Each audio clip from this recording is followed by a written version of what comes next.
نحمده ونصلي على رسوله الكريم أما بعد فأعوذ بالله من الشيطان الرجيم بسم الله الرحمن الرحيم تبت يدا أبي لهب وتب ما أغنى عنه ماله وما كسب صدق الله العظيم.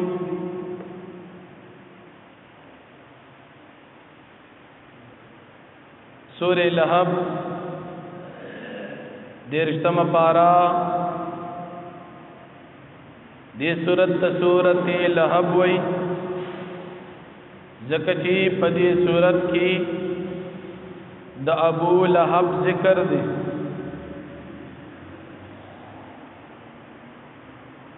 دا سورت مکی سورت تی پہ اعتبار دا ترتیب قرآنی سرا یوصل یولسم دی دا نزول پہ لحاظ سر اسول رسم دی.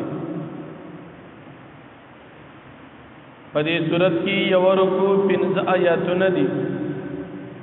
دا دی سورت دا مخ کی سورت سر ربط او مناسبت دا دی چی پا مخ کی سورت کی دا دشمنانو دا اسلام ذکر اوشو چی اسلام تا داخل دل او پدی صورت کی دا اسلام دا یولوی دشمن ذکر دی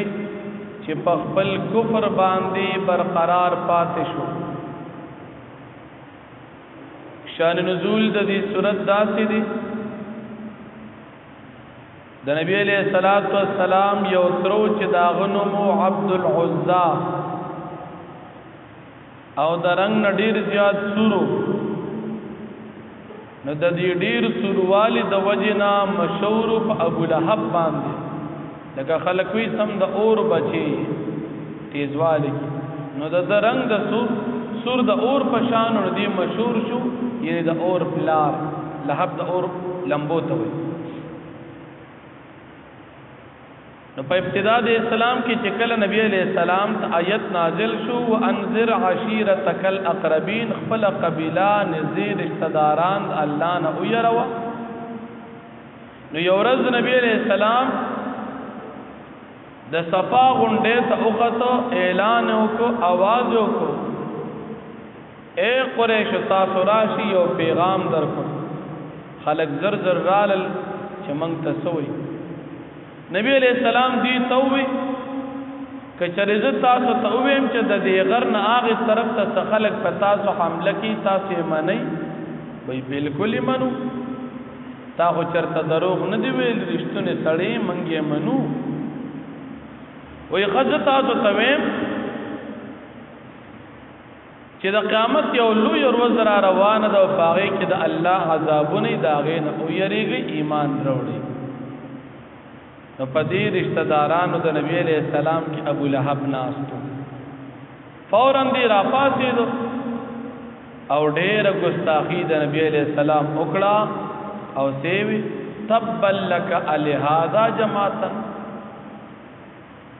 یعنی تا دی حلاق کی تامنگ دی خبر لراجم اکڑیو او کانی راواغش دا نبی علیہ السلام پسیرا روان شو غرد پارا. اللہ دا صورت نازل کو او دا نبی علیہ السلام دفاع اللہ اکڑا او ابو لہب تدا سے جواب ملو شو چی تر دا قیامت پوری دتا غا خیرہ پخپل دا تا پیغمبر تاوی چی حلاک شو تا دی حلاک شو آخیرت دتا واپس شو. بیا دا انجام سنگو دا بدر غزا چکل اوشوا دا غین اور و زباد پا دباندی یو دانه رو خطا او اغا دانه دا چوا دیر خطرناک وا خلقو یر دا کول چی اسینا دا منگتا دا بیماریو لگی دا غی دا وجینا دل کمر جدا کرا پا کور کی دا کور خلق تی جدا شو سوک بخوالا نورتل اسینا منگتا بیماریو لگی تردی چی پدی یو واضیوالی کی مر شو چې کله مړ شو بیا ولا چا لاش نو چتو دریر وزیدی په دې حال کې پروت اخر دا چې وجود اسخا شو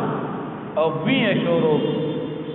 نبی د کور خلکو مزدوران راغوښتل پیسې ورکړي چې سیبه د دې سیز نه مخلاص کړي هغه ولا بهر یو کند او کنيستا په لرګو یې کند ته وګرځو او بیا په د پاسه لر نه کانی ورغورځول په دې طریقې سره دې مړ شو خیریه پیغمبر ته کړی وی انجام خراب شو د بیبي وا ام جمیل باندې مشهور و هغه د نبی علیہ السلام ډیره سخت دشمنه و دی به چغلی کوله نو چغلی به کول مسلمانان به خپل منځ کې جنگول کدا باز خلک چغلی کوي یو ته یو خبره کی بل ته بل ندی شاته ناس یو خلک جنگي دا کار به دی کو حلال کې دا کار حرام دی نبی علیہ السلام فرمایي چې درې ګناهونه داسې چې کوم انسان دا ګناهونه کوي دی به جنت ته نه ځي یو غیبت بل چغلی او بل دروغ سوچ داوی نو دی به جنت ته نه ځي او بل حدیث کې راځي چې دا ګناهونه داسې چې د انسان نیکه سوځي تر دې چې ټول نیکه ول ختم کی سخت ګناه ده الله دې مونږ تاسو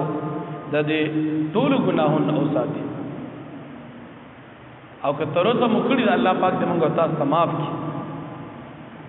نو په دې طریقې سره دې بچغلی کوله او دویم روایت دادی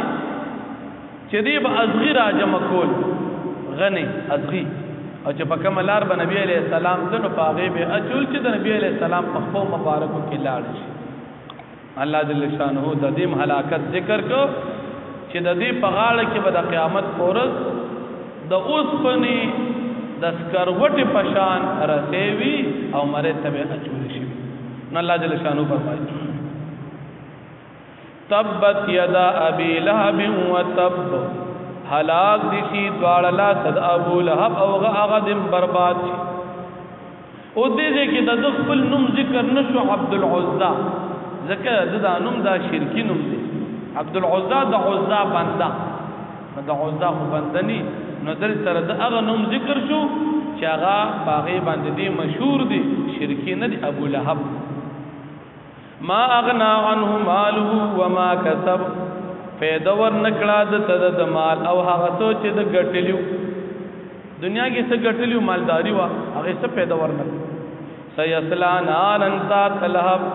ډیر زرد چې دی بداخل شي دا چې اور ته چاغه بدل لمبو والی وامراته حماله الحطب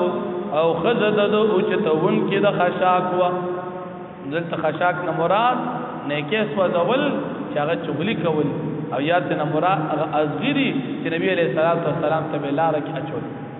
فی جیدها حبل من مسد فغال د دې کې برسېوي من مسد مضبوطن دخل شوی یا د دې نه مراد